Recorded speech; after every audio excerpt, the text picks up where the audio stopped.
Good evening and welcome to Naughty Racing League Season 2. It is fantastic to be back.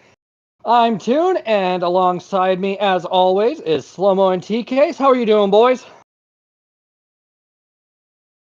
Oh man, I am doing great, Toon. Thank you so much. It is wonderful to be back, and I am looking forward to some great qualifying tonight. Yeah, same here. Glad to be back with my esteemed colleagues here. Looking forward to a good night of qualifying here, and we got some exciting racing set up for you. So, Toon, why don't you tell us a little bit about what we're going to see tonight? All right, tonight we are doing a very simple qualifying, just like in Season 1. It's going to be 15 minutes at Blue Moon Speedway, Infield A reverse. There is a 24 times tire wear modifier and a 25 times fuel burn modifier, and everybody gets to qualify in the Group 4 car of their choice. And everybody will be competing on racing softs. We have a time penalty for shortcuts, so nobody can try and gain a little by cutting the grass. There is a severe wall collision penalty, so you can't pull Ross Chastain, I believe his name was, and wall ride your way to the finish. There is a pit lane cutting penalty, which is 3 seconds, and that, well, don't go across that solid white line. There's no ghosting, so you're going to have to drive carefully. Now, SlowMoe, why don't you break down the points for us? Yeah, and keep in mind that these drivers aren't necessarily in a race tonight. What tonight is this is a qualifying session. So this is your best single lap that you can put up there. And basically all of those best lap times are then going to be stacked up against each other. So within the split, you know, the top third times are going to get their 5 points. The mid third, 3 points, and then the bottom thirds are going to get 0 points. So what you're going to see is, you know, these guys are really trying to put up a good solid lap and get themselves a little bit of qualifying point buffer to take into race one. You know, maybe in case it's a track or a car combo that doesn't work well with them. You know, if those qualifying points can come in pretty significant that we saw in season one towards the end of that every point matters, right? Oh, yeah. It really does. Now, coming over to the qualifying splits, as you may already notice, there is a significant increase in drivers between Season 1 and now. So we're doing 3 splits, which means even more racing action for you guys. So let's break it down, shall we? Split 1, we have GT Sparky. Then I'm going to say this very slowly. Sweet Lou Sanus. Then Fernando Button. Spawn Black, Shaggy288, SpeedRacer, GLK Sneaky, Lacabre 809, iRL-iSoulJah, Homer T, Island Grown 777, Arrow, and Jehsr Mullet. Omaha. Omaha. Sweet Lou Sanus. That's funny. Yeah, I need to say that very slowly. Sanus. Now, as you may see, there is either going to be a YouTube icon on the left, a Twitch icon on the right, or no icon. That basically signifies that they have a presence on either one of those platforms. So, for example, Spawn has a presence on YouTube and Twitch, as opposed to Island Grown 777, who just has a presence on YouTube. If you are interested in catching any content by them, their channels are right there, and links should be in the description box below. Yeah, Toon, TCase, what do you guys think about this split? I mean, there's some big hitters in here. I think you know, we've got some new people that are in the group, and then we've got some folks that we saw do very well in season 1. What are your guys' thoughts on this first split? Oh, yeah, I'm so excited to see what happens, because like the 2 names that are really standing out to me on this one are Sneaky and Lacabre, who performed so well last season. Fernando Button on there as well. And then I see a few names that I recognize and some names that I don't recognize at all. So I'm looking forward to seeing how this shapes out. And are we going to see some dominance from people we saw last season, or is it going to completely shake up the grid? Yeah, you know, I gotta agree with you. It's really great to see some returning faces such as Shaggy, Fernando, Lacabre, and Arrow, just to name a few. Oh, of course, Sneaky as well. And then you also have a nice mix of fresh faces that could really shake up the standings and really turn what we thought we knew from season 1 going into this right up on its head. Now, as with last season, this season is 100% community funded, so all super chats, donations, and ad revenue during and from this event will go to the pool for the drivers, the stewards, and the 3 of us. It's a great way to encourage your favorite drivers and have them put in a little extra effort. None of this money, not a single penny, shilling, peso, whatever your local currency is, will go to the man himself. If we got Bitcoin donated, we would be loaded. Just one. Well, one Bitcoin, maybe, I don't know. I'm not here to talk about crypto. I'm here to talk about racing. And speaking of racing, let's get ready to go and take a look at qualifying, shall we? Yeah, and one quick heads up for everybody. If you're going to tune into any of the drivers' feeds, we do recommend keeping ours up in the background so you can kind of hear the overall of what's going on. But be sure to check some of these guys out while they're racing and take a look at what they're doing and their feeds as well. Everybody appreciates your support. So let's see how some of these guys are going to do in the strategies that they have to bring here today. That's a good question, SlowMoe. But I am also just now getting a word from production. We got a $20 donation already from Chief Apollo. Just thank you, Chief. How about that? Right on, Chief. That's awesome. Yeah. Already, we're not even 5 minutes into this, and we're already getting that. That's great to see. Thank you so much, Chief Apollo. While we have this screen up here with our hosts and our channel names, I wanted to shout out Toon. He, during this off season, if you're not aware, in between season 1 and season 2, he hosted races every Friday, and they were a blast. I partook in all the ones that I could, and I had so much fun. He was streaming. I was streaming myself on my channel as well when I was in those lobbies, and it was a lot of fun. The 3 of us really enjoyed this game. We have our own channels, and any support we can get, we greatly appreciate. And once again, thank you, Toon, for putting those races on, because I had so much fun. Yeah, 100% agree. I mean, those were awesome. It was with it being just kind of an exhibition, it was a great opportunity for me as an announcer to kind of get in and run against some folks that do race in the Naughty League, as well as some people that might be interested in it. So I thought it was a really great event. And yeah, that was kind of the premise of it, especially with the fact that since we're up here in the broadcast booth and we've also got our one-man production army, we can't really partake in these. So I thought that the exhibition series would be like the perfect way to have everybody just go and just have everybody get the opportunity to come, have some fun, kind of race against everybody that's associated with the league. So hosts, the man himself, the stewards, all of that. And production's just chirping in my ear that we've got another donation, $20 from Sparrow's Nest. Thank you. All right, thank you, Sparrow. $20. Awesome. It's raining 20s here. 20. Thanks a bunch, dude. Yeah, people are feeling generous. The leaves are changing outside, and people are opening up their wallets. Thanks, everybody.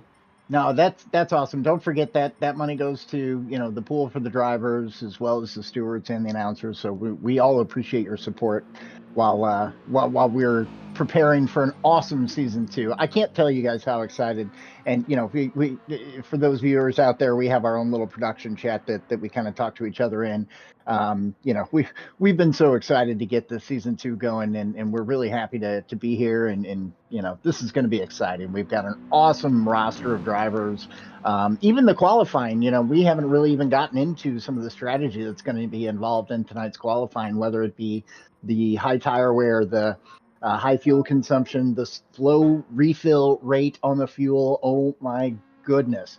I had time to check all of social media while I was waiting for my tank to refill yesterday.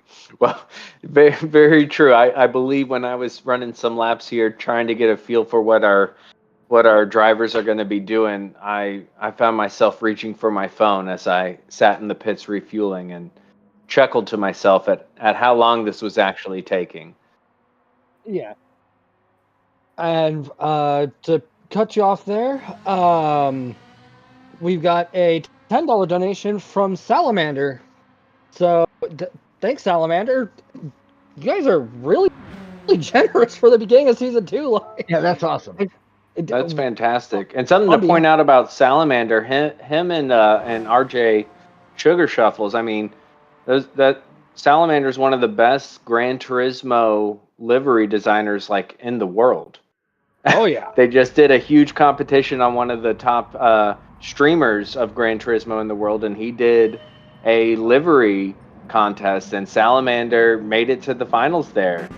And as did RJ, who's participating in this as well. And as we've talked about before, doing liveries in this game is not easy, and it takes a lot of patience. And really cool that two of the best are a part of this community. Yeah, it was great seeing all of them. Like, it's great seeing our community get just acknowledged in like different ways. Like, we've got arguably some insanely talented drivers. We've got arguably the 2 best livery designers in the world. We've got the most charming broadcaster for like sim racing, doing streams every Monday, Wednesday, and Friday on this channel. Be sure to tune in. And I should also throw out, we've got a $9.99 donation from C Turbo. C Turbo, you are very generous. Thank you very much, sir. Thanks, Turbo. That's awesome, dude. Yeah, right on, Turbo. Appreciate that. As we get... Now let's take a look at the outlap for Jehsr Shaggy Doo. I see that sees the little squirrely coming into the bank for the start-finish straight. I'm hoping we're not going to be seeing a pattern here where people are going to be coming up onto that bank and then skirting against that wall and walking away with some 5-second penalties, because that would be pretty unfortunate, honestly. And he's using the Suzuki Swift. You know, if you, I'm assuming a lot of our viewers are here in the United States of America. We didn't get the Suzuki Swift here. Most other countries got it. And that Suzuki Swift is just kicking along. It's an interesting choice by Shaggy. He usually tries to pick a different car than the rest of the pack. Now, is the Swift front rear, is that one 4-wheel drive? Oh, that's a very good question. I believe it's a front-wheel drive car. Okay. Yeah. All right. It's front wheel. Okay. Yeah, I was curious about that because normally, well, it used to be, as far as my uneducated self goes, whenever it was Group 4 racing, people would always just grab the 4-wheel drive cars and absolutely send it. So I wasn't sure if those were still the case on being some of the more powerful cars in the game, or if maybe we're just in the era of Porsche and Toyota dominance, and maybe even that Mazda 3 that just released, which I wonder if we'll see people driving that during this qualifier. That'll be interesting to see, especially, that new Mazda 3. But the all-wheel drive PD toned those down because they were the dominant ones, and then they did one of the physics updates, and the understeer became pretty atrocious in the all-wheel drive for the Group 4 cars. Okay. I gotcha. Now, we've got Sparky here, and he's currently set a 1:13.463. Current fastest lap is set by Captain Omaha himself, Jehsr Mullet, with a 1:13.251. So just looking at Mullet's and Sparky's times, it might be close, or somebody might come in here and drop a unthinkable 1:11. I was going to say, I got to tell you, I think Mullet's my dark horse in this one. I really think he can he's got the ability to kind of show up and drop a pretty low number on some of these guys. So that's what my prediction is for this. I mean, obviously we know Shaggy can be quick, and I mean there's some folks in here that can drive, but I think Mullet's going to take it today. Yeah, you know, but you've also got to think it's just for this split. So I mean, that's correct. That is correct. Yeah, there's two more splits to go. So, and as we saw last year, I mean, Toon, when we were sitting there watching La Cabra and Sophia battle it out, the only two drivers in the final split, and it come down to that, like that was incredible. So you want to stick around for all three splits. You don't know who's going to take it all, and it'll be fun to see. Hey, how about that livery Fernando's out there? That's a Pink Floyd livery. That's pretty cool. Oh yeah. I'm too young for that. Wait, what? Oh, boo. Well, they played music. Okay. They were in a band on actual instruments, kind of. Yeah. Something about putting in a wall and leaving kids alone. You figured it out. Okay, cool. So as we've got Fernando here, he's doing his out lap, and if you also notice at the bottom left corner of your screen, you'll see a little fun factoid driver card, which will show their name, their nationality or nationality they acknowledge, their team if they're part of one, the steering input method of their choice, the transmission method of their choice, and if they were in season 1, it'll also tell you where they finished. And right below that, if they have a Twitch or YouTube presence, it will be at the main bottom, so you can check them out if you like the driving. La Cabra's actually got the fastest lap now with a 1:13.203. Wonder how long he's going to be able to hold on to that with Mullet here in the lobby. Yeah, and we're almost just over 6 minutes in, so qualifying time's going to diminish pretty quickly on these guys. It'll be here and gone before you know it. Just like the tires. Oh my goodness, and the fuel, right? Yeah. As I watch Island Grown is actually limping back in, that was one of the strategies that I was able to try when I was running. Run as hard as you can, and then you run out of fuel, well, just stay out of the way, right? Was dangerously close. Oh, I'm sorry, SlowMoe. I just got baffled by how close to hitting the wall Fernando was. He's pushing. He was a sheet of paper away from getting a 5-second penalty. But one thing I did notice when I was spectating people doing some of these, I saw some of them just coasting around for their first lap. That way they had as much fuel and tire as possible for their out lap or for their hot laps, and then just absolutely sending it.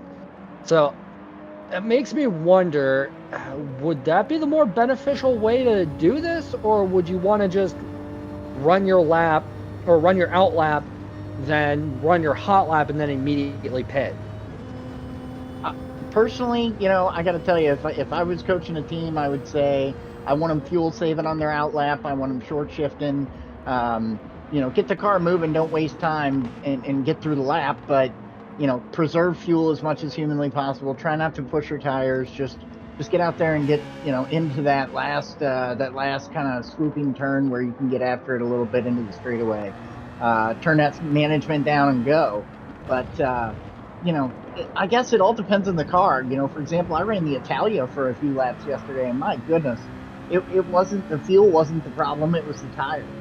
So every car's got different challenges here. The Sirocco is what I did my best lap in, and it seemed to do really, really well with fuel and tire. Yeah. I don't know, TCase, what would you be doing if you were in the driver's seat in this qualifying session? Right. So I did some practice yesterday, and SlowMoe, you're spot on. Every car is different. Every driver style is different as well. I found I was doing one out lap, taking it very easy in second gear and just revving it out through second gear to burn off fuel, and was able to get an okay time in. I also tried after doing the out lap in second gear, then a hot lap, taking it around for a cool down, and then adding up to half a tank of fuel to do one more out lap and then hot lap. And I couldn't figure out which way was better. So hopefully they did a lot more practice than I did and figured out exactly how to do that for their car, because the tire wear is a lot. And the time spent in the pits refueling is a lot. So it's a real challenge. Okay. Yeah. This is definitely one where you had to be kind of creative with it, and I don't know which plays more of a important factor here: car choice or your strategy. Oh, I think it's an important balance of those two. And I mean, you know, TCase, to your point, when Mullet went in for his pit, he didn't fill all the way up, right? He only took 3/4 of the tank. So I guess to your point, you know, you're going to run out of tires in 2 laps. The other thing I really wanted to mention is, I don't know that I saw this coming, but Mullet took the McLaren. Nobody else has got a McLaren out here. Yeah. You know, there's a couple people in the Supra, there's a couple 4Cs out there, but, you know, nobody's in a McLaren. Yeah, you know, that's actually a really good point. Or nobody else. Kind of like Aero, I think, what is that? The Citroen. We got a good variety of cars out there. I'm scrolling through. We got the Swift, we got the 4Cs, we got a Silvia, we got a Supra, we got the McLaren. Sweet Lou's in the Lambo. Yep, there's a Lambo. We got an NSX. We got an SLS AMG. So we got a really good variety of cars. I just noticed Fernando's driving the Ferrari. Oh, I love that car, but I don't think that's going to be great for this qualifying for a couple reasons.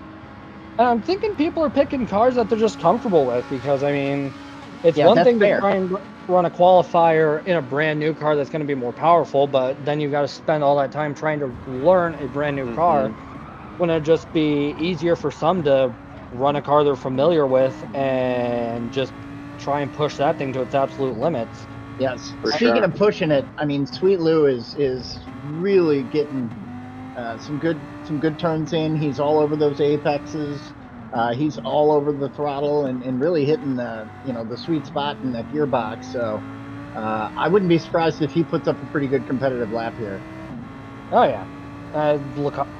Actually, I just looked down at the fastest lap, and Lacabra's still holding it, but this time it's a 1:12.351. That's really good. Yeah, he bumped it down a little. And we've only got about 3 minutes left of qualifying, so if anybody wants to try and push for one more really good lap, they're going to have to leave the pits now and get that hot lap out of the way. Or get that hot lap out of the way, my apologies. Absolutely. It's such a good point, because you don't think about that, you want to wait to the last minute, put one more time down, maybe no traffic, nothing to get in your way. But you got to get all the way around to the start-finish line first. Yeah. And make sure your tires are warm and ready to go. So I think we'll see that with a lot of people coming out trying to get one more push in, see what they can get. Let's take a look at Spawn Black. See, he is running as a free agent this season with a direct drive wheel on manual, and this season is his NRL big screen debut. You can find him on Twitch at TheCarSpawnBLK, and he is currently running for his fastest a 1:14.090. And I don't know, the way the lobbies highlight the times sometimes confuses me, because one time will be highlighted as your fastest, but then you'll see a shorter time like right above it, and you're like, which one's which? It is confusing. I was trying to figure that same thing out. Now let's see what Mullet can do on this hot lap, shall we? He is a part of the Grove Street Racing team on a direct drive wheel, manual transmission, and this is also his NRL big screen debut. You can find him on YouTube at I'm Mullet, all one word. Omaha. Yep, Omaha. Now that's Looks in like, Nebraska. That's not going to be a. That'll ruin your lap right there. That was a good call. That was a really good call. 5-second penalty. Yeah, any shot of trying to take a top spot for points and standings so far in the league would be well, kind of thrown out the window. But we see SpeedRacer's almost a 10th down on his way to a new fastest lap. I like that livery SpeedRacer's got too. That's cool. Here comes SpeedRacer. Well said. And across the line, what are we gonna get? 2, 1. He is 13-7. not. I think he just only good enough for P5. Yep. He had a buzzer beater going across that line. Let's see if he can maybe get down to a low 113. Maybe. Oh wow! Already pushing for. We got some side-by-side action traffic. Here. Wow. And this is what you run into. That's one of the things I love that we don't get in the dailies, but we do get in Nations and Manufacturers Cup, is live qualifying. I love live qualifying. It's a whole different game because, yeah, you want to be on the limit and push your car as fast as you can, but that's easier to do when nobody else is out on the track. And when you got other people trying to do, and with this, the way that McNaughty has set this up, you have people on outlaps just trying to take it easy. And then you have people who are pushing it to the absolute limit, and you get tangled up, and it's part of racing. And I really enjoy getting to see this in a league. Oh, good lap by SpeedRacer. Look at that. Oh, well done. Almost enough to take P4 from Shaggy. Yeah, that's good. That's a good lap. And Homer crosses the line with a 1:21.463, apparently. Yeah, I think he was running much better laps yesterday. Maybe the traffic. I'm not sure. He's obviously new to the Naughty Racing League, and honestly, I think he's only a couple weeks on the sim. So, look for him in the future. He's obviously going to be one of our up and comers. Oh yeah, especially because there's just a learning curve and some growing pains. But with Homer being in this league and how people that have gone and done this league in season 1 kind of emerged better drivers, I would not be shocked if his performance increases immensely by the time this season's done.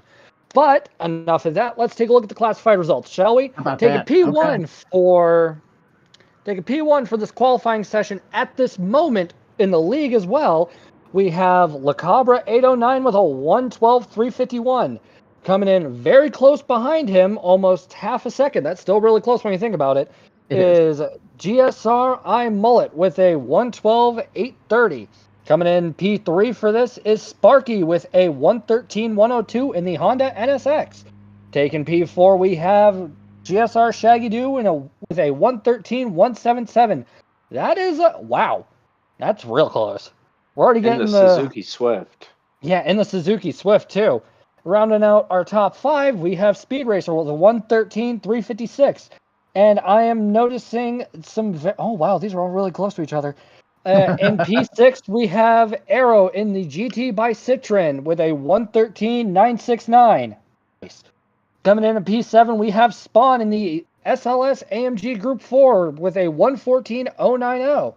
Then in P8, we have Island Grown 777 in the NSX as well, with a 1:14.238. Coming in P9 is Sweet Lou Sanus. In the Huracan with a 1:14.309. Coming in P10 is Fernando Button in the Ferrari 458 Italia with a 1:14.574.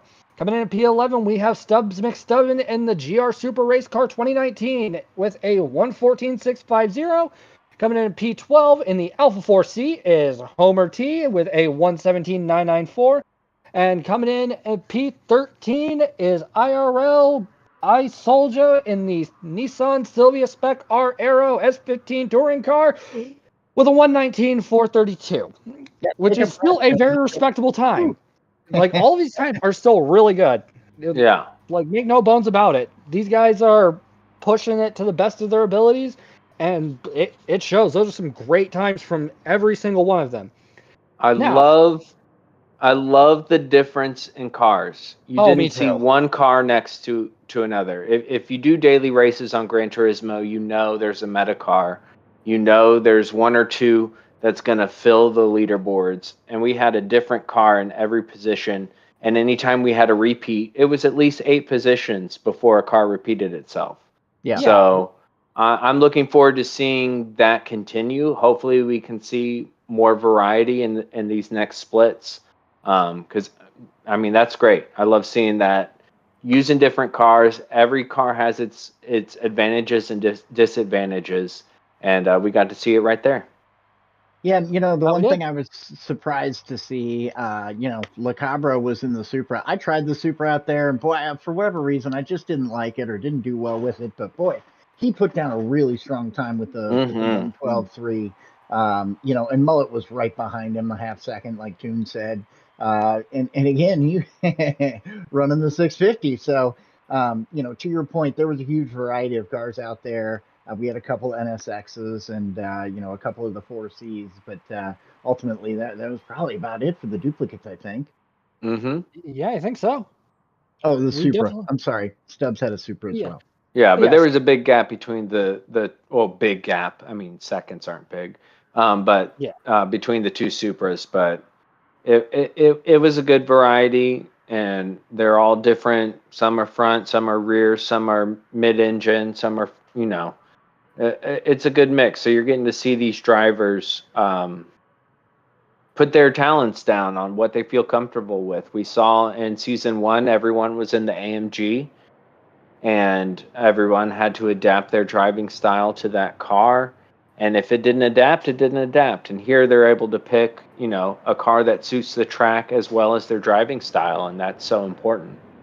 Yeah, I feel like that kind of alleviated some of the pressure from the drivers, especially because they're able to use cars that they're comfortable with, as opposed to being on crunch time trying to learn the ins and outs of a completely different car.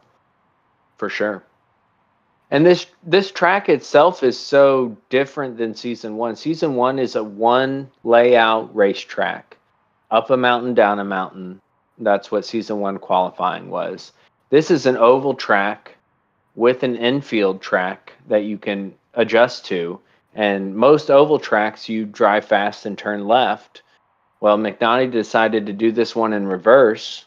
So you drive fast and turn right. So it's going clockwise instead of counterclockwise.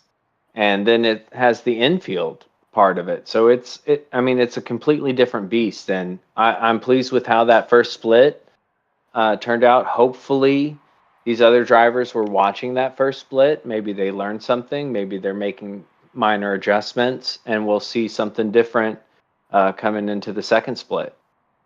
Oh, yeah. But while we get everything all sorted, get our I's dotted and our T's crossed, please stay with us as we take a short intermission.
Welcome back, everybody. We had a great first split. Definitely some amazing performances from drivers new and old alike.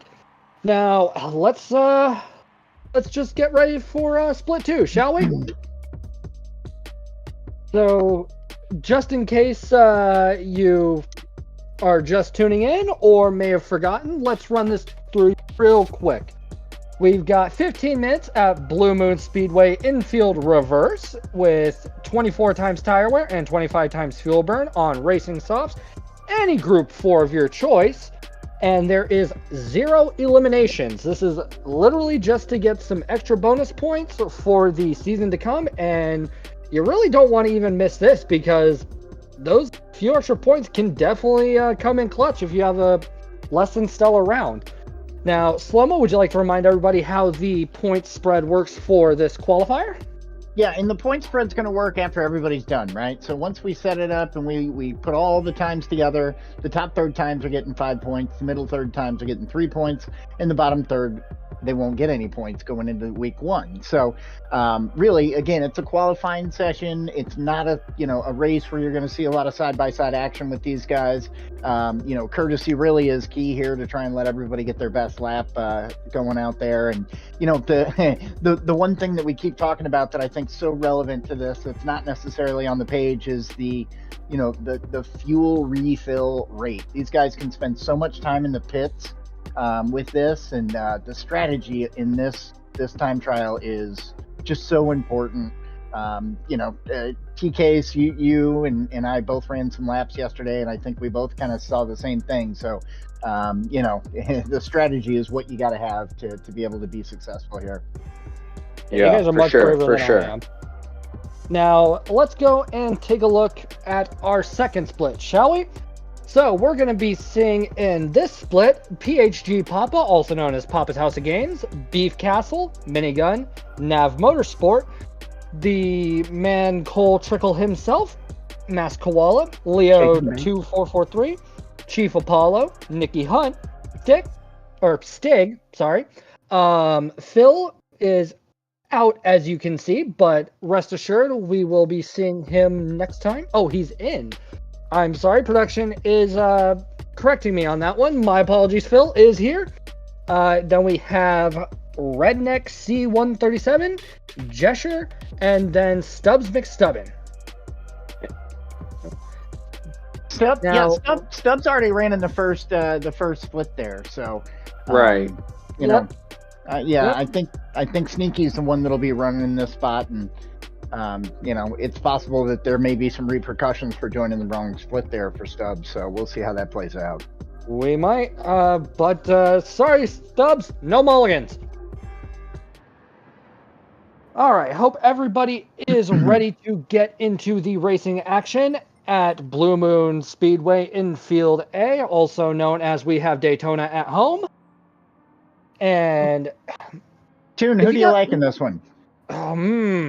You see, as broadcasters, we're supposed to stay unbiased. We're supposed to have this level of professional. No, don't you boo me. But if I had to pick some noteworthy drivers, Leo's definitely up there. He was doing quite a bit of practicing. Even showed me some little tricky tricks that he has up his sleeve to try and get himself a better time, all within the rules, by the way. There's not going to be any rule breaking. This is not the Houston Astros baseball. And yeah, I said it. I went to high school with one of those guys. You poor man. That's a different story. That is. We'll see if we can get a naughty baseball league going up. What about you guys? Because Papa had a good showing in season 1. Do you think he'll continue that and even have a stronger showing coming into this season?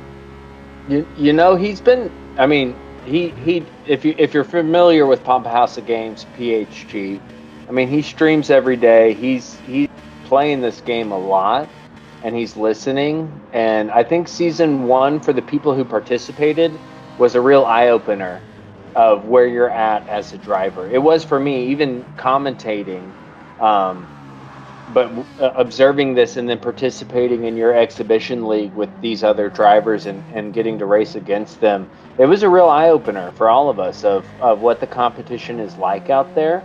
And in the daily races, you're racing against what PD thinks is a driver of your caliber.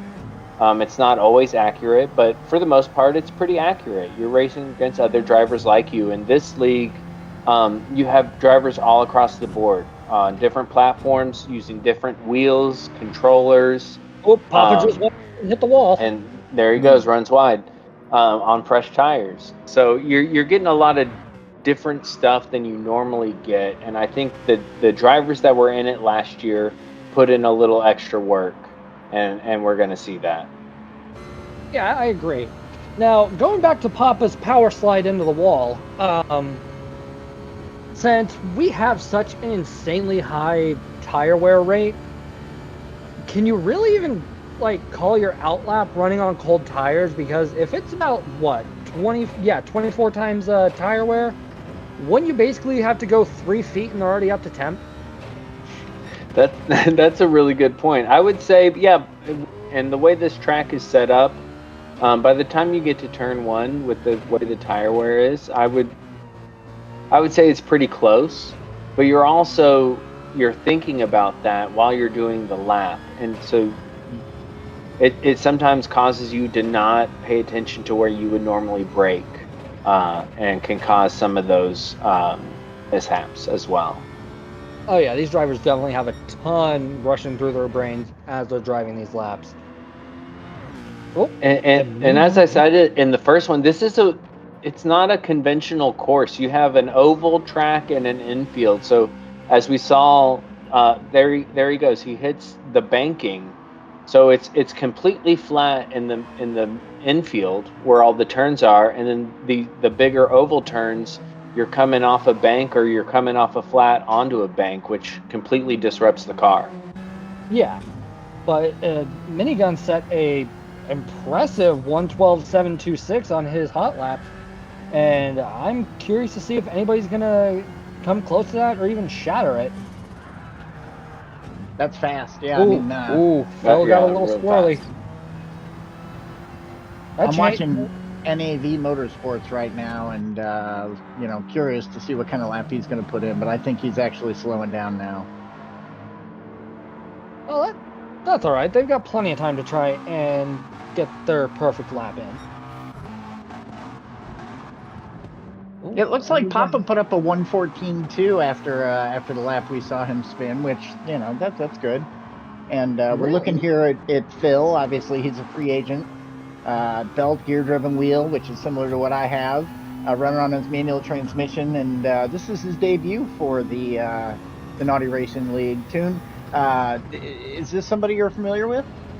No, I'm not. That's the Stig. Okay. Oh, and they're on controller. Oh, really on a controller? You see, that's another one of the great things about this league. You've got people on wheels, you got people on controllers, you got people holding their controllers out in front of them and turning it like a wheel. I'm waiting for the day somebody comes in on a Rock Band drum kit. I might try that. I'll try that for the next one. I got one of those Rock Band guitars.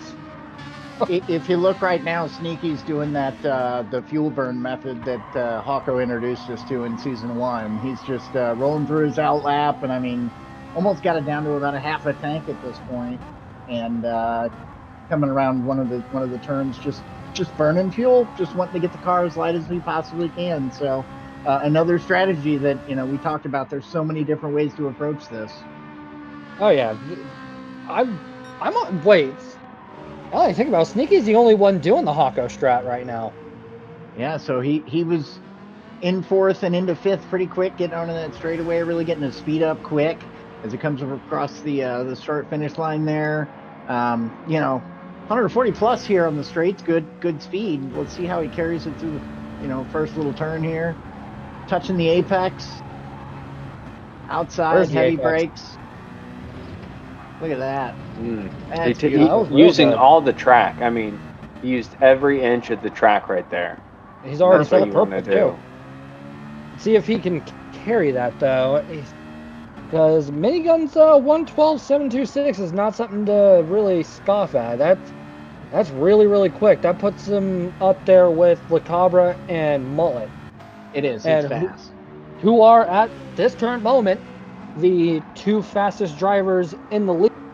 And the reason I say at this moment in the grass. Sneaky's off into the grass, getting a little squirrely. Oh, and he's took got out traffic the 50 up board. ahead too. Nope, he bailed. Oh, went back to the pits. Good thinking. Good thinking. Well, luckily Sneaky's got about 8.5 minutes. Yeah, he's still got a little bit of time. Mm-hmm. Yeah, there's still plenty of time. As we come over to BeefCastle, we've got look at that livery. Oh, that is a really nice livery. Tell you we got what, BeefCastle here, who is production can give us a shot. There it is. Ooh. Very nice. If I was driving down the highway and I looked at the exit sign and there was a fast food place called BeefCastle, I would be exiting immediately. Honestly, sounds like a made-for-TV version of White Castle. Exactly, and I'm here for it. So BeefCastle, if that's your restaurant, let me know. Oh yeah, getting it stopped. Can he slow down? Oof. Yep. Got through there, but just. And, hardly any tire left on the left side as well. Yeah, that tire wear rate's really showing which cars are great on tire wear and which ones aren't. But then again, you also have to consider the driver's driving style as well when it comes to your tire wear and your fuel burn, because somebody could make this Lamborghini last half the time or twice the time. Like, the car does play a factor in it, but the most important element in a car is the driver itself. For sure. And you can see the front wear on this car is so much. On some of the cars, you'll notice the rear is more. This is an all-wheel drive vehicle. So like we were talking about in Split 1, the all-wheel drive cars on the Group 4 were kind of dominant. I used this car a lot, the WRX, a few others that are all-wheel drive.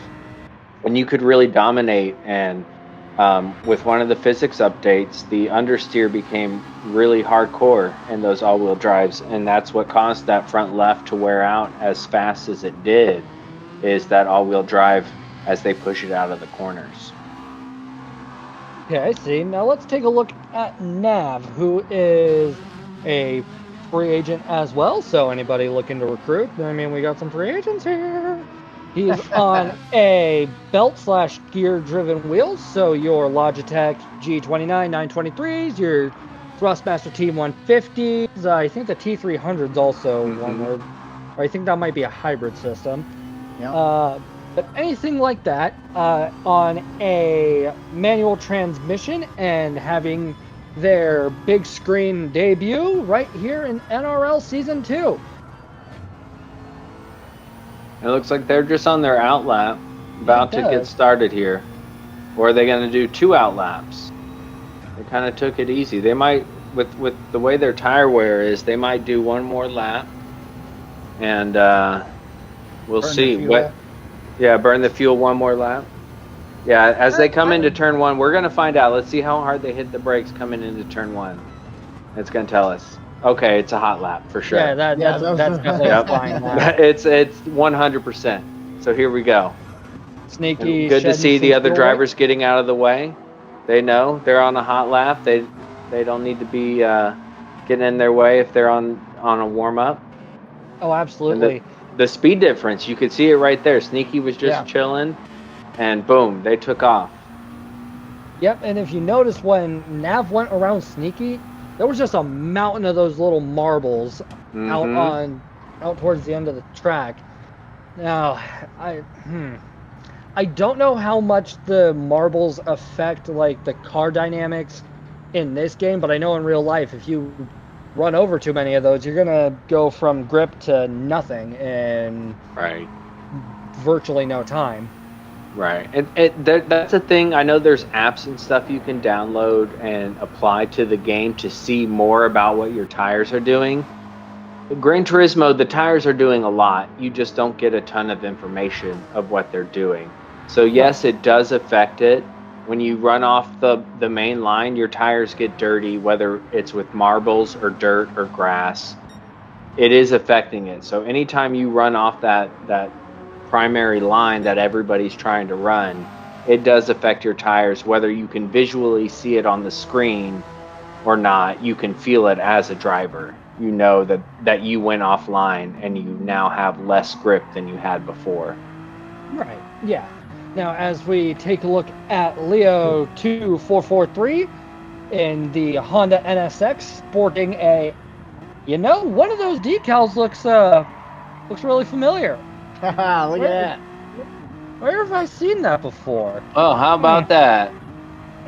Hey, man, that's a beard. That's a good-looking guy in a beard there. That is one handsome-looking decal. Now, I know Leo... 1:12.5. Minigun just beat his own time. Oh, well wow. done, Minigun. Now, flying. If I remember correctly, Leo actually enjoys putting his, using decals for the streamers or his friends or content creators. He enjoys using those as, little bumper stickers. Absolutely. Now, out from Leo over to Cole Trickle in the Citroen with a, kind of reminds me of the Mellow Yellow logo. But Cole Trickle is a free agent on a direct drive wheel running manual transmission, and this is also his big screen debut for the Naughty Racing League. You guys are going to be hearing that quite a bit going forward from here. And his fastest lap is a 1:13.023. He is very close to the 1:12s. If he can find somewhere to shave off those 2 to 300ths of a second, he'll be in the 1:12 club. Yeah, it's a good number. Now let's see how Papa's House of Games doing, shall we? Coming in onto his hot lap in a... What is that? That's the Alfa Romeo C4. Oh, that's the 4C? It dominated the Brands Hatch week of Daily Race C that we had recently. 4C. Okay. That's a very, very shiny and very pretty livery. I wonder if one of our resident livery designers did that. I do like the purple. It goes with the Crown Royal theme that I generally will take, so that's good looking. Looks like he's getting really good. Production is informing me it might be a... Oh, yep. Oh, yeah, you can see on the hood. Yep. Not at all. That is a breast cancer awareness livery. Because it is October and it is Breast Cancer Awareness Month. Be sure to tell your loved ones to get checked, just to be on the safe side. And if you like any of these liveries, there'll be a few breast cancer awareness ones. There's NRL ones. There's PHG, Papa House of Games. If you search for these in the showcase in the game, you can apply these to your cars. I know I rock several NRL, Naughty Racing League, and several PHG, Papa House of Games liveries in my when I play the game. Yeah, I think you can even find the Champions livery in the Hawko Racing Academy, if I'm not mistaken. Maybe. But yeah, just go to content search on GT7, or I believe you can also do it on the GT website. You can type in things like PHG, NRL, I think Hawko's is HRA. Mm-hmm. Maybe? That's correct, HRA. HRA? Okay. Then you can find those liveries, and if you like them, throw them on your car. Okay, now Redneck is on his... This is Redneck's first lap in a Batmobile designed Citroen. Well, actually, I kind of see where they're going with this one. Oh. Oh. Oh, no. Redneck Oh, wow. Oh, wow, that is unfortunate. Redneck The importance of timing. Yeah. Wow. Redneck did not get out of the pits and get his outlap out of the way throughout the entirety of this until it was just a hair too late. Wow, that's tough. Yeah, that's I don't even know what to say to that. But you wouldn't expect that. It happens. Oof.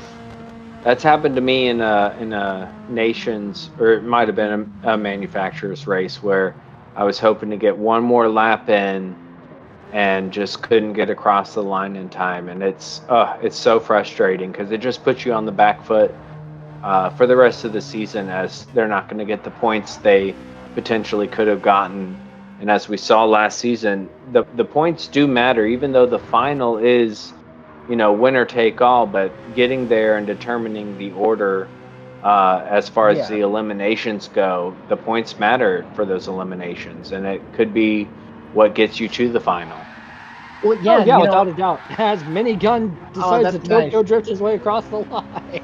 As we saw last season, those couple points could be a big difference in where your starting position is for the final race. And if you're behind a group that ends up crashing and the leaders take off and they're gone, well, that's how it plays out. So again, everything is relevant then.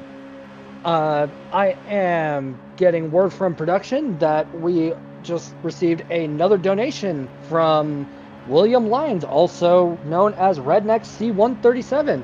Redneck, $10. Thank you. Thank you so much, Redneck. Way to be Redneck. Thank you, buddy. Either way, thank you so very much for your support. It's great to see not only the audience chipping into the league, but our drivers as well, taking their hard-earned cash and throwing it back into the league and something that they enjoy. Betting on themselves. Oh, yeah. But Gush Fest over, let's take a look at the classified results. In P1, we have Minigun with a 112.308. Coming in P2, we have MK in the McLaren 650S Group 4 with a 112.852. And dangerously close behind him is GLK Sneaky in the Citroen with a 112.882. Literally 300ths of a difference on the dot. Coming in behind Sneaky is Cole Trickle with a 113.023. Rounding out our top 5 is Nav Motorsport in another McLaren with a 113.602. Coming in P6 in the Honda NSX is Leo 2443 with a 113.848. In P7 in the Alfa Romeo 4C is Papa's House of Games with a 114.283. Coming in P8 we have BeefCastle in the Lamborghini Huracan with a 114.427.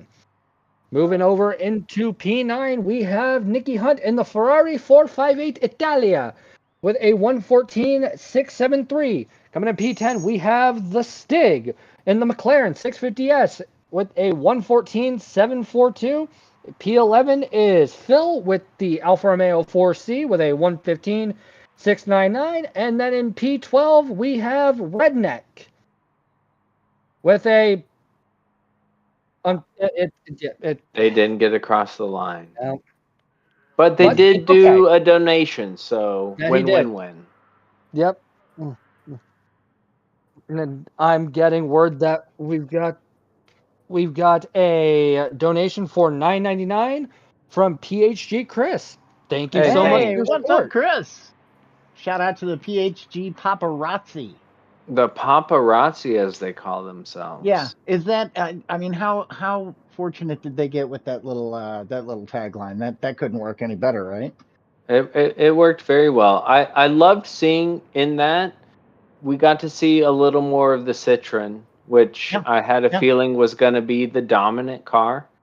So I'm very curious what we see in the third split with the Citroen, because now we saw, I believe it was 4 drivers, the 3 of them in the top 4 with the Citroen. So it's going to be interesting to see the cars splayed out, who's watching, who's been practicing what. Is somebody going to make a last second decision and change the car they've been practicing with? It'll be interesting.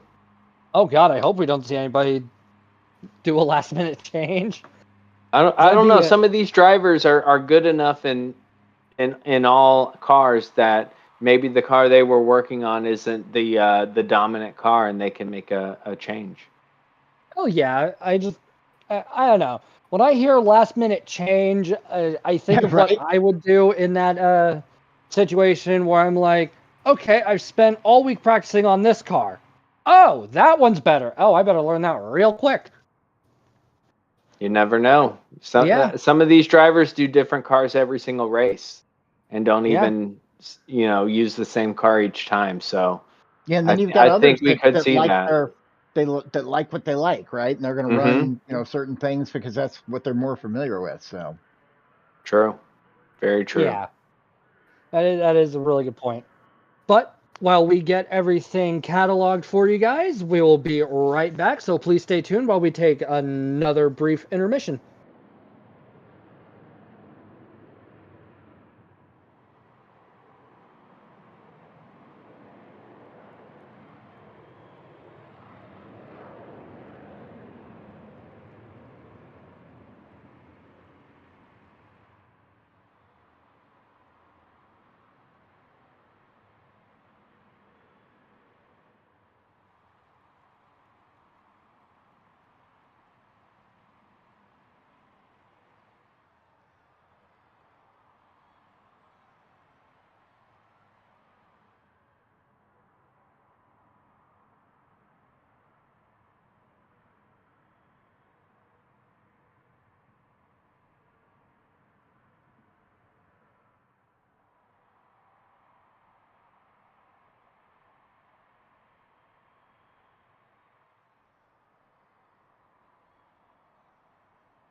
Welcome back, everybody. It's just about time to get the final split of the night underway.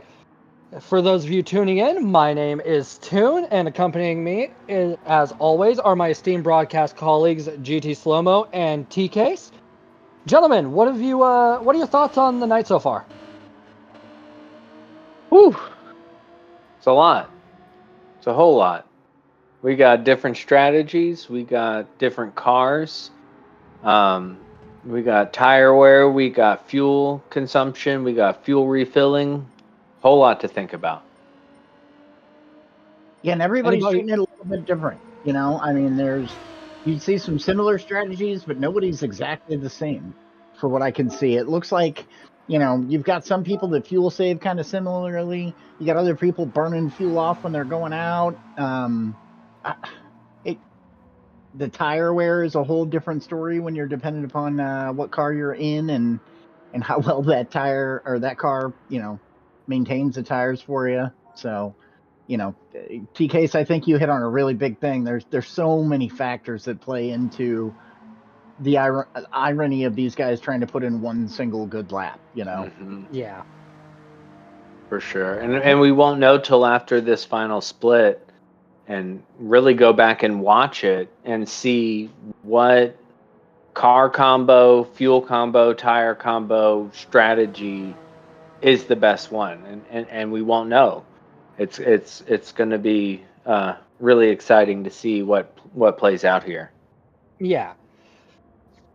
Now let's transition on over to the split list so everybody at home and all of us can see what's going on. But first things first, we're going to run through this one last time for those of you just tuning in or may not fully know what's going on right now.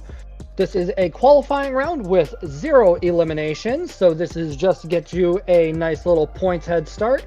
We are at Blue Moon Speedway on the Infield A reverse.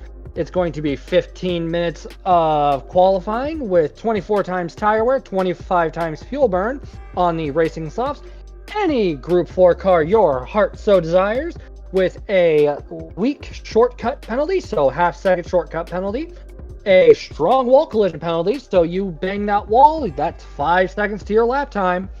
A pit lane cutting penalty, so you go across that white line just a hair too early, that's an extra 3 seconds for you. And no ghosting, so if somebody's coming up on you and you're driving a little slow, get out of the way. Or if you feel like you're about to lose control of your car and you kind of need to take a divergent line, don't rely on ghosting to save you because you might just ruin somebody else's lap.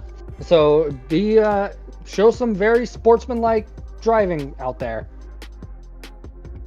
And and going into split 3, I'm hearing some boss music because this is a very, very intense split. We have RJ, one of the best livery designers in the world, as Sugar Shuffles. Under Sugar Shuffles, we've got HRA CBD Driver. Under CBD Driver, we have Root. And then under Root, we have Sophia. Under Sophia, we have Greasy Sam Squinch, followed by Horn of Plenty, Corridor, angryFredbird, our NRL Season 1 champion, HRA proprietor himself, Hako1337, Racer51, Big Joe 603, and then we have Jay. Viking Wolf could not make it, but we will see him next week. And, you know, I think everybody knows that Hako's going into this season with a big target on his back. I think for those of us that are in the Discord, you can see that the kind of running theme is who's going to try and beat Hawko, who's going to beat Hawko, who's going to beat Hawko. So it seems like he is the favorite or the man to beat at this point, and we're certainly going to go out and race the races. Nobody's giving it to him like that easy, but he certainly puts in a lot of time, and he really handles the car well. So it's hard not to pick him as a favorite in this point. Oh, without a doubt. All of these drivers in this split are, just like the drivers in previous splits, insanely talented. So we're about to see some very close and very intense qualifying. This is just qualifying. The races will probably be even more intense. But before we get on to qualifying, I'd like to remind all of you that this race is community funded. So if you donate to the prize pool via Super Chats, donations through things like Streamlabs, PayPal, what have you, ad revenue during and from this event will all go to the pool for the drivers, the stewards, and the three of us up here in the broadcast booth. It's a fantastic way to encourage your favorite drivers to push harder and show your support for this amazing league. And also, as a reminder, any revenue made during these broadcasts under the NRL banner, none of it will go to McNaughty. So if you want to support McNaughty himself, please catch him on one of his regular streams throughout the week and show your support there. And a big shout out to McNaughty for the way this is set up. This is, as it says, it's community funded. It really is. The drivers, the viewers, listen, I make some donations myself. So it's all about fun here. And, this is what we like to watch and do. And what an awesome community that we've got. And it, kind of certainly amplified by some of the awesome YouTubers that a lot of us watch from day to day. So absolutely. And now, while we're speaking of the donations and the support for this league, during the break, we actually had several donations come in. First one from BeefCastle for $19.99. We had a $7 donation from GT Sparky. We had a $20 donation from Leo2443. And we had a monstrous $50 donation from angryFredbird by way of our own GT SlowMoe. Gentlemen, thank you all so very much for your support and showing your love for this league. It means more than you even imagine. Yeah, awesome. I mean, how many? that's like a laundry list of donations that we had to run through as we came back from break. So that's super cool. Good looking out, everybody. That is awesome. But I think before we get underway, TCase, SlowMoe, do you think anybody, to keep the Discord joke running, anybody not named Hawko is going to set just an absolutely mind-boggling time in this split? All I can think about is qualifying the final split of Season 1. And we saw Sophia put in a time that was ahead of everybody else from the whole evening, and then finish it with a 180 across the finish line. And so that magnificent parking job. I'm looking to see if Sophia can continue that trend of just dominating a one lap quali. Yeah, I would not be surprised, honestly, because we're just thinking about those that were in Season 1. Now that we're in Season 2 and we've got some fresh faces in here, we should also make note of drivers such as Sugar Shuffles, also known as RJ, who is a very, very fast driver. And during the exhibition series that I was hosting in the off-season, himself and McNaughty decided that they were going to kind of just have some little shootouts on Watkins Glen Long in the WRX STI Isle of Man. And one of their ideas was to do an entire lap of it, but driving in reverse. And RJ beat the man himself. So if I'm I so were, sad I missed that. Oh man, I wanted to run that car with you guys so bad. I just couldn't do it. It was beautiful. But if I'm one of the Season 1 drivers, I would be keeping my eye on a lot of these new faces, because the people you've seen in Season 1, you've already seen them in action. You know what they were capable of, and I mean, you're not going to be sure what they're capable of now, but with the drivers making their debut this season, you'll have no idea what to expect in any way, shape, form, or fashion unless they're content creators. Mm-hmm. Like, as an example, Mullet made his debut. Minigun made his debut. Both of them were extremely fast. So, I mean, I feel like the veterans from Season 1 are going to be definitely having to work at least quite a bit harder with all of this extra competition, because we've got almost double the amount of entrants from Season 1 going into Season 2. Oh, yeah. That's a great point. I mean, how awesome is it that we've got so many people to sign up for the second season? And I mean, I think there's still some people that really wanted to and just didn't get the opportunity. Sorry, I might have interrupted you, TCase. What were you going to say? Oh no, I was agreeing with you 100%. I know just from my streaming, so many people, reached out and asked about being a participant and whether they, are a super fast driver and will have a chance at winning this league, or they are, like most of us, just a regular driver enjoying this game. It's an opportunity to be a part of something and to push yourself and see where you end up and rank against the whole mix of drivers. So I think we're going to see some new people that are new to the league at the top, and we're going to see a whole bunch of people mixed in the middle as they figure this out and learn what a challenge it really is to do these track and car combos with the tire wear and fuel that McNaughty produces for the league. Yeah.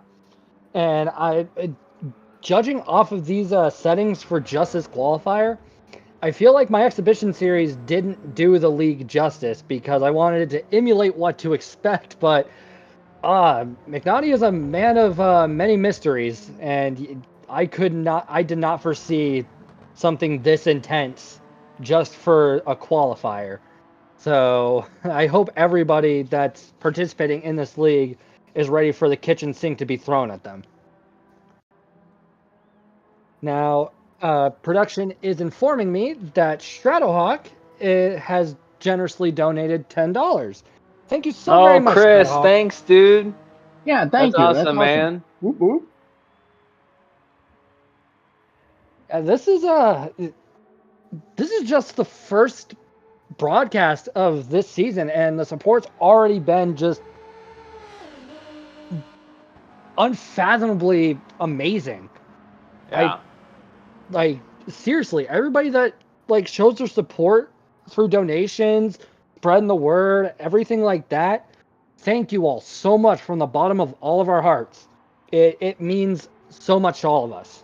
It helps us continue doing this, and your support helps fuel seasons down the road, so we can keep this league going for years and years to come, from GT7 to GT8, GT Sport 2 if they want to go that route. I mean, if there's a GT, we could do it. It's like, that I'll be curious if you're predicting the future there, and that's the route that they go with their game names. If there's a GT Sport 2, PD's gonna need to send me a lot of money, because obviously I'm predicting the future here. But I digress. Is everybody ready to go and take a look at Split 3?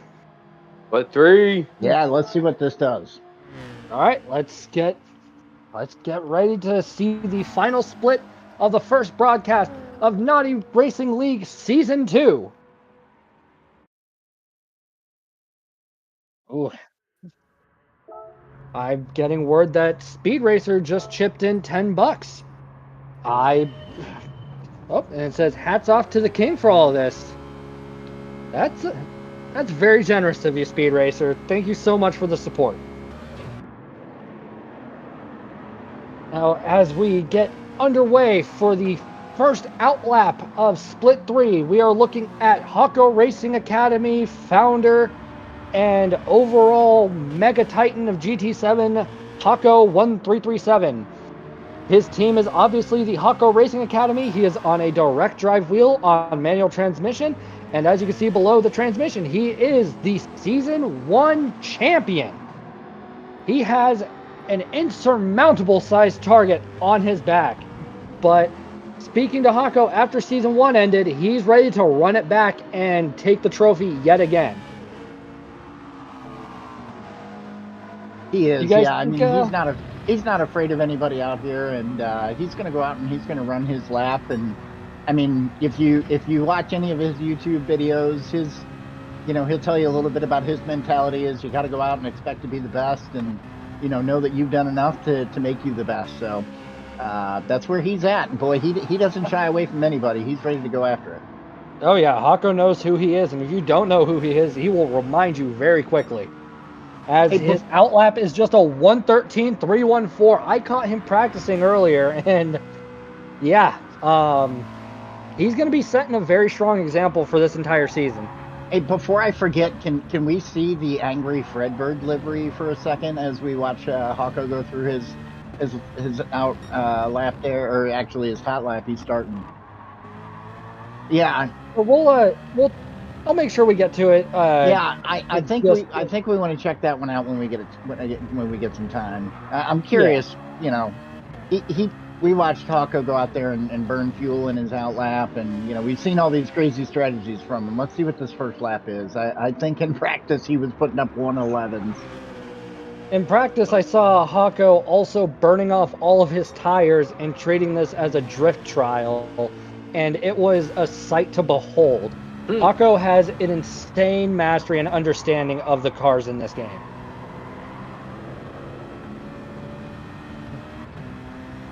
Oh, wow, look at this. This is so fast. 9, 10. Oh, golly. 11. All right. 1:12.360. That's a really good lap for your hot lap. First one. Yeah, first hot lap. As you'll come over to angryFredbird. The Hanky's Tavern logo there. It's my understanding Hanky's is actually broadcasting the qualifying. Oh, Fred takes a little wall touch. Let's hope Hanky's didn't see that. Yeah, well, it's possible that Fred is safely drinking and racing, but you never know. Hope not. And Fred's a free agent. He is driving on a, actually that's his belt here. He is on a direct drive. He's got a Fanatec. He got the Fanatec DD, running a manual transmission. He did finish in 13th last year. So he did make it to the finals. And I think that was, we lost somebody that couldn't make it. Fred was able to step up and take a spot. And he was happy to be in the finals. So, again, he's happy to be in this group of people competing for Season 2. And, it'll be interesting for him, with that learning curve, just getting onto a wheel recently. He's still got some touchy feelies he's working on with it. That's fair. Now let's go take a look at Greasy, shall we? And what is that, the NSX? That is the McLaren. All right. So we have Greasy Sam Squanch here. God, that's going to be a fun name to say this season. Part of Team Hyperix on a belt gear driven wheel on manual transmission, making his Season 2 big screen debut. You can find him at YouTube at Greasy Sam Squanch. I believe it's Sam Squanch. Sam Squanch? I don't know. Tomato, Sam Squanch sounds funnier. I'm not really familiar with Greasy. Is he one of these guys that's going to be up there with Hako, or how much does he run? When it comes especially to qualifying, somebody might not have a great qualifier, but the beauty about this league and the motto of this league is anything can happen. So one week somebody can have a less than stellar performance. They might use that to kind of spend the entire week in between races improving and become a far better driver by the next time we see them. But I think Greasy's pretty quick. Okay. It looks like he's running really good lap here. He's on his apexes. I haven't been watching his brakes as closely as I wanted to, but I'm going to check it out here in the next couple turns. But he looks like a pretty skilled driver just from the couple minutes we've seen. Yeah, and if you take a look, his tires are perfectly fine, but the fuel is like gone. I know. I was wondering if he went in and he took tires and not fuel or something. I don't know. Maybe. Yeah, he either did a pit and did a slight refuel and changed tires, or he did multiple out laps and took it really, really easy. When you'll see that he was almost at 12.6. I was going to say he wanted that lap. Yeah, because he's almost out of gas. Yeah, Greasy had a great lap right there. As we've got Corridor finishing up his hot lap right behind Jay. Oh, nope, he's right behind AngryFredbird. My apologies. And they're both coming into turn one, and looks like Corridor was getting as much slipstream as humanly possible as they're coming down into... Is this turn one or is this technically turn two? I don't know. That gets confusing, like TCase said earlier. Yeah, technically turn two, but it's turn one is a flow into turn two. All right. As we see here, Corridor is a free agent on a belt gear-driven wheel on a manual transmission and finished season 1 in 16th. Still a very respectable position. And it's very nice to see returning faces for this. It goes to show that they enjoyed the competition, they enjoyed the league itself, and they wanted to come back for more. And I really hope that will be the case going into future seasons as well. But it looks like Corridor's coming in with a very, very hot lap. He was mind-bogglingly quick in the exhibition series. Yeah, he's looking good there. I put that at a 114. He might bring it in 13. I'm not sure exactly where it's going to play out, but it looks like he's got a good run going. Oh. 114.099. Okay. Wow. That was close. That was very close. And you notice he had a half a tank of fuel and no tires left compared to Greasy's no fuel. Yeah. Yeah, it's definitely showing the difference in driving styles already. Mm-hmm. But let's talk about Sophia for a moment. She is part of the Moose Mafia racing team on a controller using the motion controls, so she's just turning her DualShock or DualSense. She is on a manual transmission, and she was our 9th place finisher in season 1. Oh, she got real close. Did she ding the wall? It looked like it. Her trajectory changed, but there's a couple spots where you can tap the wall here without getting a penalty. It just depends on what part of your car hits it and at what angle. Okay, so I always thought it was like the amount of force that was put into the tap of the wall. Yeah. Where if it wasn't enough to sustain damage, you wouldn't get a penalty, but if it was, then you might. Right. I don't know. The penalty system in this game is a little confusing. I remember in the drivers' meeting that they did get the warning where they just can't wall ride, and if they find a glitch, they can't use that to their advantage, and the stewards are watching for some of that. But with that just being an out lap coming around last turn, it might not be a big deal. Oh boy! Look at that fuel load. Oh yeah! Wow, that just flashing red. This is me just milking it before I have to go to the gas station. Right.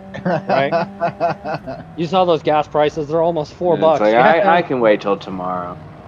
Yeah, that's a problem for another day. Never gets any cheaper. Yeah, but if you guys look at the fastest lap, Hako set a 1:11.805. Oh goodness, there it is. She ran out of fuel. No. Oh no! And now she if you're not familiar that way. In this game, if you run out of fuel, it doesn't just leave you stranded. It just reduces your top speed. So if you do run out of fuel, you can still get back to the pits. However, you're going to do it very slowly. All right. First of all, Horn of Plenty's livery is all Halloweened up, and that is the bomb. Fantastic. And he's been talking all week about how he wasn't going to be competitive. I've been chatting with him throughout the week, and he's one of those people that's new. It's his debuting season, and he's just happy to be a part of it and enjoying it. And look at him, P4 in his split. in the new car. This is a new car that came out this week. Not everybody has a lot of practice in it. So hats off to Horn for being out here and doing it. Yeah, he's got a 113 up there. Yeah. Yeah, I was in his practice lobby yesterday, and he was putting it down, and I was just thinking to myself, what has he been talking about all week about being nervous about this week? He's putting it down. So good job, man. Yeah. Now let's see how he does on his hot lap, though. Half a tank of fuel, and like, look at the tire life. He's got all the tires for this lap. Yeah, I know. That thing looks like it did really well around the hot lap for him. And that might be the front wheel drive. We didn't see a lot of front wheel drive other than the Suzuki Swift. Ooh, pushed it a little hard there. And that's the risk with the front wheel drive. You get that understeer where it doesn't turn while you're trying to turn. Yeah. Let's see how Racer 51 does, shall we? Gotta love the Batman livery. Yeah, that's the second Batman livery we've seen today. Yep.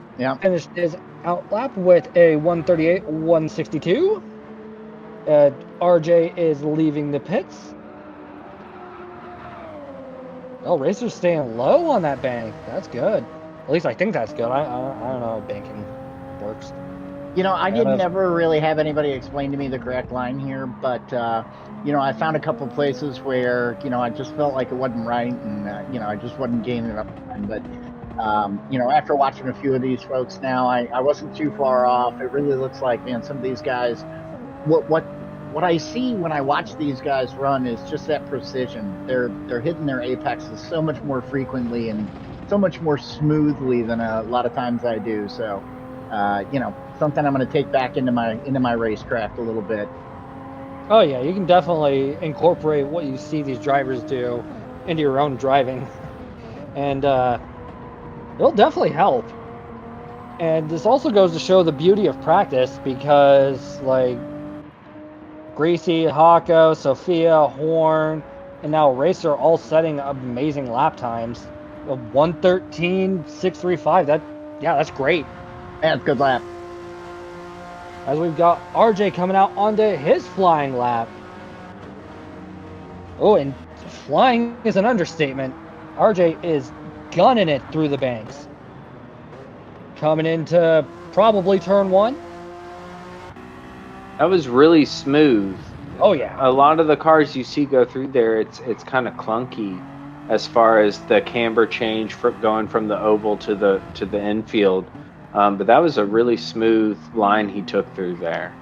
Oh yeah. Looks like the NSX can handle that change in slope quite easily. Yeah, you know, I tried the NSX, but I just didn't seem to do all that well with it. I know Fredbird's in it tonight, RJ's in it tonight. For my driving style, it just didn't suit me. Well, given RJ's pace, crossing the yellow line at just under a minute, I'm expecting probably a mid to low 113, depending on how he handles this start-finish straight. Yeah, let's see if he can keep that speed up. I'd say a 14. Yeah. Well, I mean, I was close, I guess. Yeah, you're right there. As we come over to Jay. Let's see, previous fastest lap for Jay is a 1:15.162, which still a really good lap time. Yeah. And I don't think if you're watching this, they're all making this look really easy. Yeah, they are. I play this game every day, and I did this yesterday, and it is so not easy.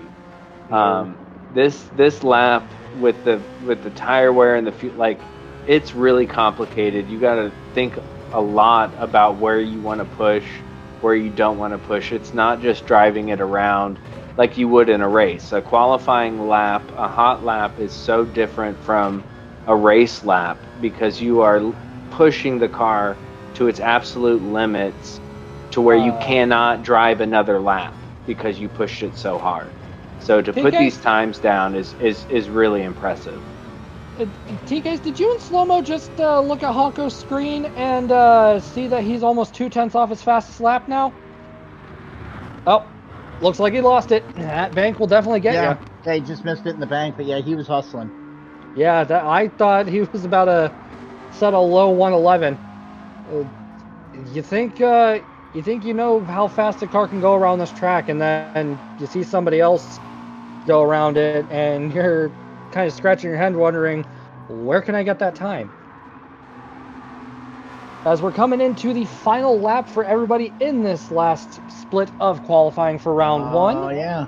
Oh, got Greasy doing a little bit of serpentine action, probably going to throw the car around, and like clockwork. Called it. Yep. That is a very pretty livery. Oh, and let's take an instant replay of that. Look at the replay. Oh, how awesome is that? That is beautiful. Yeah, we've got we've got some extra tricks up our sleeves, folks. We've got instant replays now. Yeah, season 2 is on another level. Look at this guy. Yep. Season 1, we were just getting started, and we're going only up from here. So let's see here. Fastest lap, which didn't even change hands once, was by Hako with a 1:11.805. In the Citroen. In the Citroen, yeah. In the Citroen. That's a car I you don't don't think anybody's still on a hot lap at this point. No. Yeah, sure. No, they're all blinking. Yeah. All right, so we've got a nice little parade. Yeah, there we go. So looks like Hako did hold it up. Yep, and Hako had the fastest lap for the entirety of this qualifying session. Yeah, he did.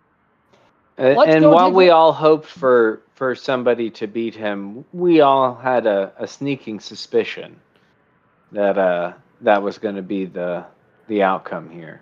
Oh, no doubt. But let's take a look at these classified results. So, coming in P1 for this split, to the surprise of nobody, is Hako in the GT by Citroen with a 1:11.805. Following very close behind is Hyprix Greasy in the McLaren 650S Group 4 with a 1:12.478. Coming in P3, rounding out our podium, is Moose Mafia Racing. I think I said that right. Sophia in the Alfa Romeo 4C with a 1:12.831. Coming in P4, we've got Horn of Plenty in the Mazda 3, brand new Mazda 3, with a 1:13.227. And then rounding out our top 5, we have Racer 51 in the GR Supra Race Car 2019 with a 1:13.635. Coming in P6, we've got Corridor 71 in another McLaren 650S Group 4 with a 1:13.764. Coming in P7, we have RJ Sugar Shuffles with the Honda NSX Group 4 and a 1:13.950. Coming in P8, we have Jay in another GR Super Race Car 2019 with a 1:14.789. Coming over to the last bit of our participants for this split, we have angryFredbird in another Honda NSX Group 4 with a 1:15.1 on the dot. You'll love to see that. Wow. And then coming out and rounding out our top 10 and the split itself, we have Big Joe 603 with the Alfa Romeo 155 2.5 V6 Ti 93 with a 1:15.974. That car is a mouthful. Yeah, I got to tell you, not a whole lot of surprise there, but I didn't know how that was going to play out there. Like you guys mentioned before the race or before qualifying, Sophia, Greasy, Horn actually put some great laps up too. Sugar Shuffles, was kind of a wild card out there. Anybody could have done it. So, this is how it ended up. And then we're going to see how they all stack up against each other here shortly. Oh, yeah. Speaking of that, we will be right back in just a few moments with the classified results for all of the drivers in the splits, the reveal for the car and track combinations going into our first elimination round, and maybe some more. But before we hop over to break, anything you guys found quite memorable from this split? I would say again, car usage, different group of cars. We saw some of the same, and we saw some different ones. all ended up in different spots. So none of the splits were the same. Different cars on top, different drivers on top. I really enjoyed it. I did too. I love it. Was... Oh, go ahead, SlowMoe. I'm sorry. Oh, I'm sorry. No, you're good. I was just agreeing with TCase in that it was great to see a diversity of cars here and seeing the diversity in lap times as well with those driving the same make and model of cars. Yeah, I mean, for me, I love the strategy. I love it when you're forced to, you know, just imagine coming into this cold. You know, I always wonder sometimes when you get into a nations or a manufacturer, some of the people you're racing against, it's like, did you guys even warm up or do any practice, or you know, have you practiced? Boy, you would be you'd be in deep trouble coming in here without some preparation, because you know, between the fuel wear, the tire wear, and then the fuel refill rate, you had to be smart about where you were willing to, you know, push your car and where you were willing to spend your gas and how much tire wear you're willing to put on those tires in the first lap or second lap. Yeah, and production is letting me know that we have 2 super chats right now. One from a Ragnar Odinson for $9.99. Oh, Ragnar! And we also have a $10 super chat donation from Terry Hanshaw. Thank you both very much for your support. It will definitely go a very long way for the league. That's Homer T. Yeah. Oh, yeah, it is. Thank you. Wow, yeah, Ragnar and Terry, super cool. Yeah, you guys rock. All of you that have donated are absolutely amazing people. And those watching.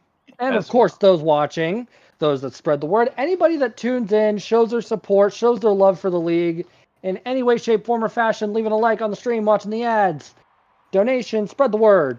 Yep, everybody here is just amazing. Now's a great time to you know, thank you guys for tuning in with us and watching some of these guys compete, and whether it's a friend or a family member that you know that's racing, spread the word, you know, get it on your big screen, get some people watching. You know, this is always an excellent clean group of racers that you're going to see, and this really is top split racing. Oh yeah. So if you guys would please be patient, but before we go, we have a buzzer beater super chat donation from Jehsr. Thank you so very much for your support, Jay. It seems we've gotten a lot of donations from our very own drivers in the league. That's just awesome. Well, you know, they want to sweeten the pot. They're betting on themselves. You know, a lot of these guys assume they're, you know, there's so many drivers out here that didn't come out here to watch Hawko walk away with it. So, you know, make no mistake, they're here to win. Yeah, that's a really good point. But we will be right back with the standings for the points, the track reveal, and some more. So please stay tuned.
Welcome back, everybody. I believe it is time that we get ready to wind down and close this thing out. Thank you all so much for tuning in to this part. It's been amazing having you here, and we definitely hope to see you next week. Gentlemen, overall thoughts on the action we've seen in our return to the Naughty Racing League? I'm just excited to see what the final results are. I didn't do a good job of taking notes at all the top times, and now I'm sitting here lost trying to figure out who's won the whole thing. Ooh, so it'll be a little special reveal to you as well. That's awesome. Let's dig in, shall we? So, starting for T1 through 14. We have, hold on, I'm trying to, okay, down and, okay. So, we have Hako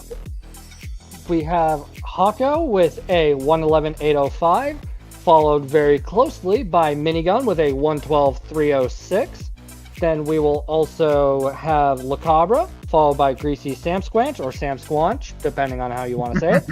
We have Mullet, Sophia, Mass Koala, then Sneaky, Cole Trickle, Sparky, Jehsr Shaggy Do 88, Horn of Plenty, SpeedRacer. Then we have Nav Motorsport. And Nav Motorsport also starts out our 3-point winners. Yeah, and just to add in, those 5 points carry forward through the rest of the league. So, those could come down to where they're starting, what their final position's going to be in the last race. These 5 points could mean a lot. So, as we get into Racer 14, this is where you start to see the second section and the 3-point group. Yep. Mm-hmm. And we have Racer 51, followed by Corridor 71, followed by Leo 2443. Then we have RJ, Sugar Shuffles, and then under RJ we have Arrow, followed by Spawn, then Island. Under Island we have Papa, Sweet, Lou Sanus, then BeefCastle, Fernando, StubsMcStubbin. Then starting out our bottom third we have Nikki Hunt, followed by the Stig.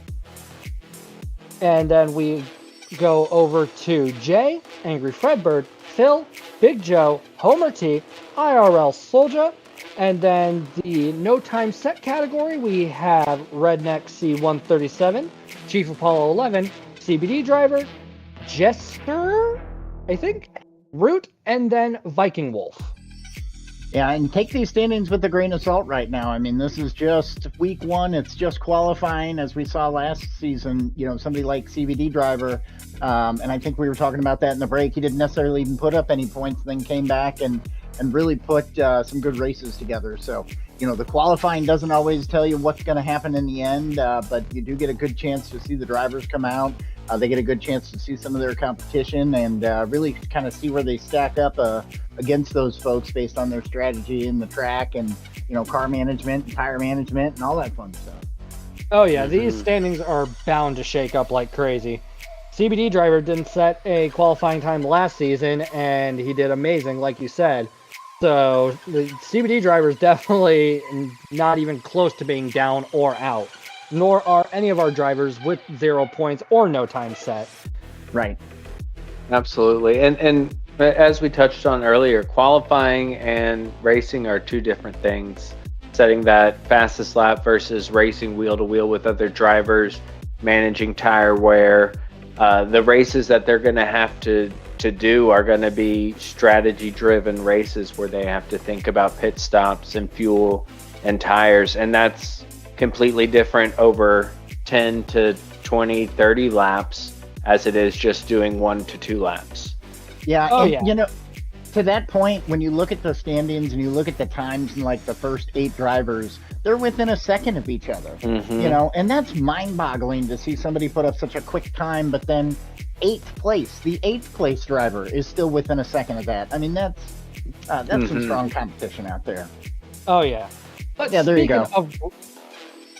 But speaking of that's races, amazing.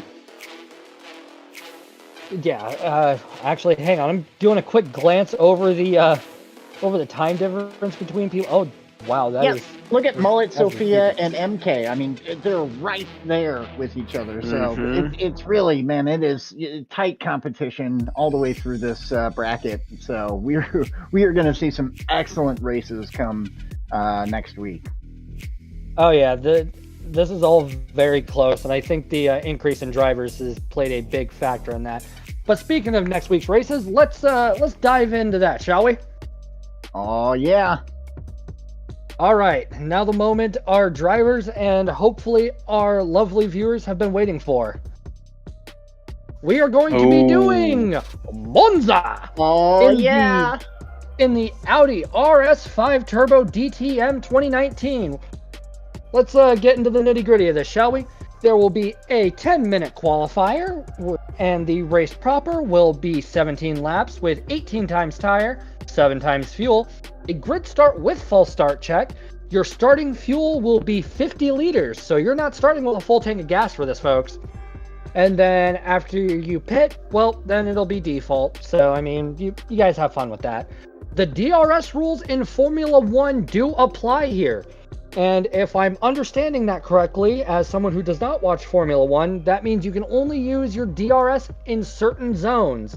And I assume that there will be a pretty harsh penalty if you're caught trying to be cute with it in prohibited portions of the track for DRS.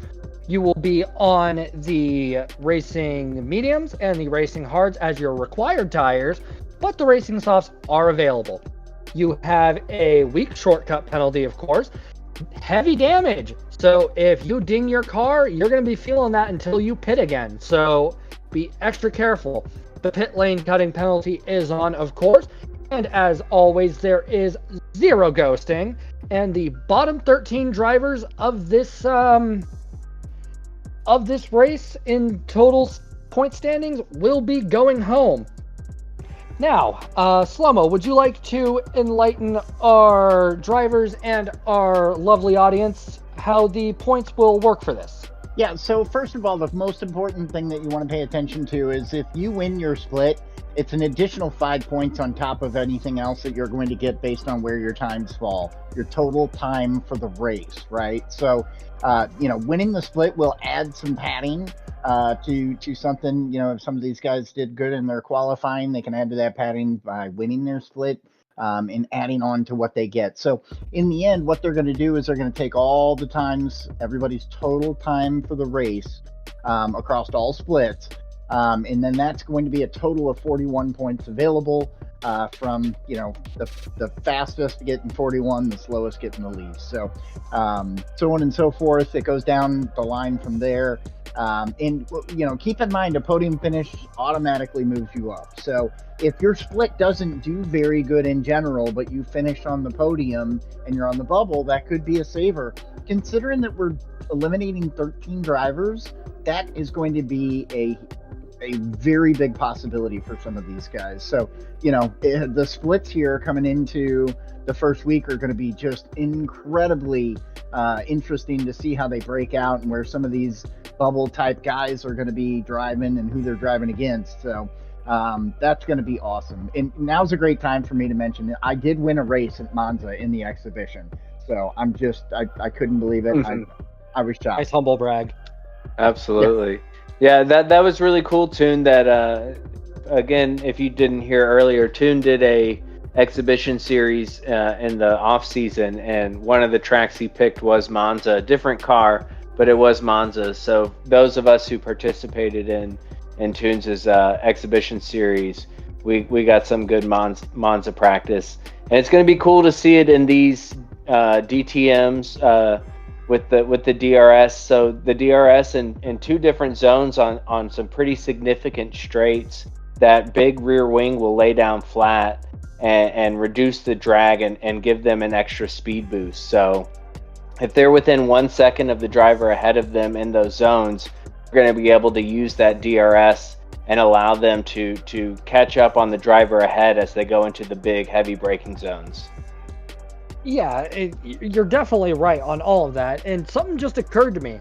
I had an exhibition race where we were on Monza, and then the last exhibition race that I hosted, the car had DRS. I'm better at this than I thought. You did a great job. You're thinking awesome. of exciting racing, and that's exactly what the Naughty League brings. Yeah, and, you know, the exhibition races had strategy, right? You know, you had high tire wear, we had high fuel rate. You and I tested and got it to a place where we were like, yeah, that's a pain in the butt. Let's do that. So, you know, it was fun to just do the exhibitions. And what's the irony that we're going to see Monza here? You know, which like you guys said, we ran. Dude, this is a fun course. I think we're really going to see some of these guys eat this track alive, and that's going to be some exciting racing. There's plenty of room to do some racing at Monza, and that DRS adds a whole nother element that could really change the way these guys drive.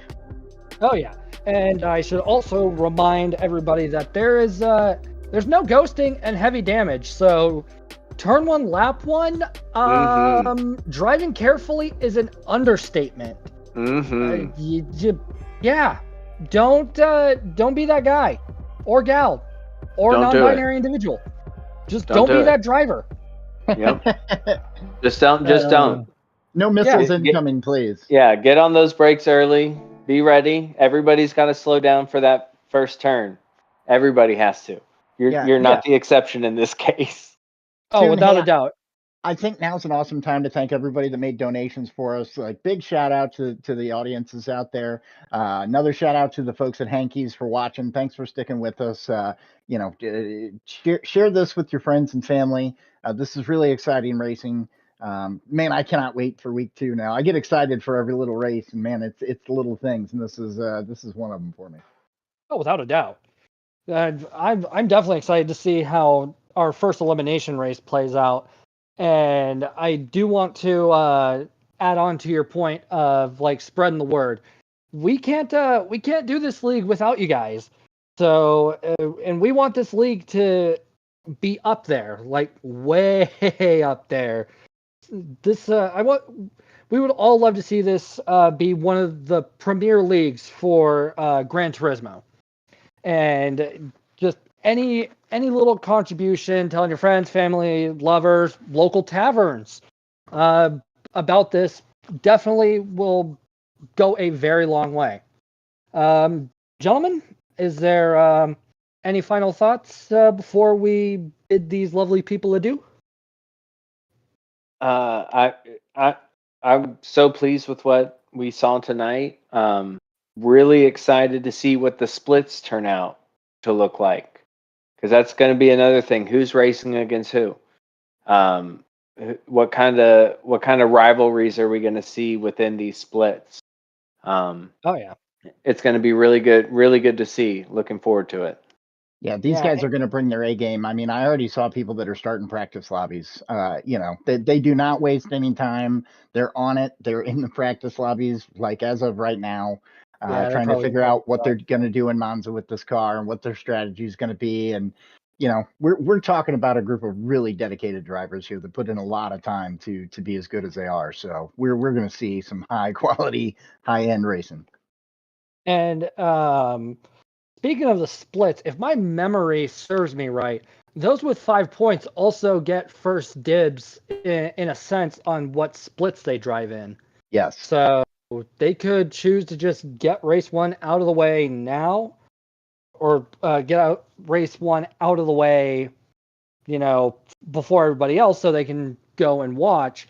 Or they can decide, okay, I want split 3 so I can see how everybody else does it, and kind of get some extra intel on the race. So those with 5 points, you guys have more benefit than you think.